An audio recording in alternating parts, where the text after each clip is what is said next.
Sir இப்போ நீங்கள் வந்து பயிற்சியில் இருக்கும் பொழுது சாரோட பணியாற்றுறீங்களா? அப்போ என்ன லாங்குவேஜ், தமிழில் தான் பேசுவீங்களா அல்லது அங்கே அந்த சூழலுக்கு ஏற்ற மாதிரி பேசிப்பீங்களா சார்? எப்படி சார்? பேசிக்கலி ஆஃபீஸர்ஸ் வந்து ஒருத்தங்க ஆங்கிலத்தில் பேசிக்குவோம். In fact if you really see என்டிஏலேருந்து வந்த அதிகாரிகள் பெரும்பாலும் அனைத்து கான்வர்சேஷன் ஆங்கிலத்திலே தான் இருக்கணும். இன்னும் சொல்ல போனோம்னா எங்களுக்கு மேலிடத்துலேருந்து என்ன வந்திருக்குன்னா, சபார்டினேட் ஆஃபீஸர்ஸோட டீல் பண்ணும்போது ஆங்கிலத்தில் மட்டும்தான் டீல் பண்ணணும் இருக்கும். Subordinate officers, superior officers, officer to officer communication always ஆங்கிலம். ஆஃபீஸர் டு லேடிஸ் கம்யூனிகேஷன் அதுவும் ஆங்கிலம் தான் இருக்கும் மேக்ஸிமம். அதாவது 99% ஆஃபீஸர் டு லேடிஸ் எங்களுக்கு இன்ஸ்ட்ரக்ஷன் பண்ணியிருப்பாங்க. அதிகாரிகளோ ஒய்ஃபோட நீங்கள் பேசணும்னா, கம்யூனிகேட் பண்ணணும்னா ஆங்கிலத்தில் தான் பண்ணணும். இது ஒரு பாயிண்ட்.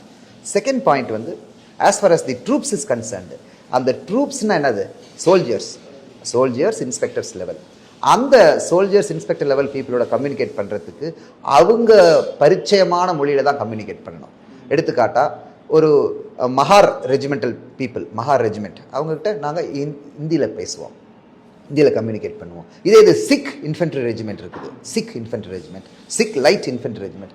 அதிலெல்லாம் நம்ம வந்து அந்த அதிகாரி பஞ்சாபியை கற்றுக்குவாங்க.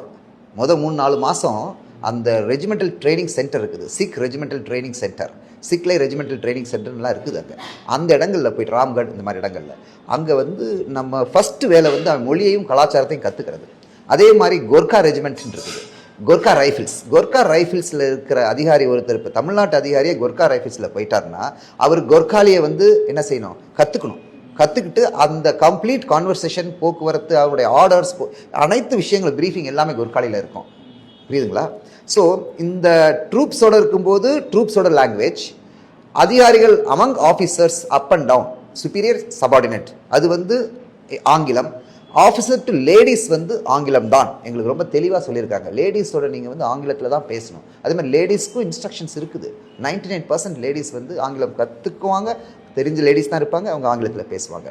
மற்றபடி இப்போ நானும் ராமலிங்கம் சாரும் நம்ம ஒரு இன்ஃபார்மல் மூமெண்ட்டில் சேர்ந்த ஒரு கேஃபேட்டேரியாவில் சேர்ந்தோம்னா, உட்காந்தோம், படித்தோம், உட்காந்து ரிலாக்ஸாக ஒரு லைப்ரரியில் உட்காந்துருக்கோம்னா நாங்கள் என்னுடைய தாய்மொழியில் பேசிக்குவோம், தமிழில் பேசிக்குவோம். அதே மாதிரி ஒரு கேரளா ஆஃபீஸரும் பேசினாங்கன்னா அவங்க தாய்மொழியில் பேசிக்குவாங்க. ஸோ ஃபார்மல் கம்யூனிகேஷன் அதாவது ஃபார்மல் கம்யூனிகேஷன் இன்ஸ்ட்ருமெண்ட் வந்து ஆங்கிலம், ஹிந்தி அண்ட் ட்ரூப்ஸோட லாங்குவேஜ்.